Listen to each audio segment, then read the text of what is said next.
একদিন নদীর ধারে কচ্ছপ আর তোতা পাখি আনন্দে খেলছিল। হঠাৎ এক শিকারী সেখানে এসে জাল ফেলে। তোতা পাখিটি জালে আটকা পড়ে যায়। শিকারী তোতাটিকে ধরে নিয়ে যেতে লাগলে তোতা করুণ কণ্ঠে অনুরোধ করে বলে সে যেন একবার তার কচ্ছপ বন্ধুর সঙ্গে দেখা করতে পারে। শিকারী রাজি হয়ে তোতাটিকে কচ্ছপের কাছে নিয়ে যায়। কচ্ছপ শিকারীর কাছে অনুরোধ করে তোতাটিকে ছেড়ে দিতে এবং বদলে একটি অমূল্য মুক্তা দেওয়ার প্রতিশ্রুতি দেয়।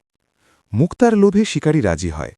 কচ্ছপ নদীতে ডুব দিয়ে একটি মুক্তা এনে দিলে শিকারী তোতাটিকে ছেড়ে দেয়। কচ্ছপ তোতাকে দ্রুত উড়ে যেতে বলে, আর তোতা নিরাপদে চলে যায়। কিছু দূর যাওয়ার পর শিকারীর মনে লোভ জাগে। সে ফিরে এসে আরও একটি মুক্তা দাবি করে।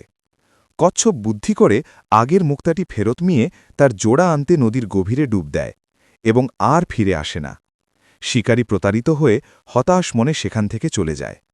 শিক্ষা: লোভ মানুষের সর্বনাশ ডেকে আনে, আর বুদ্ধি ও বন্ধুত্ব বিপদ থেকে রক্ষা করে।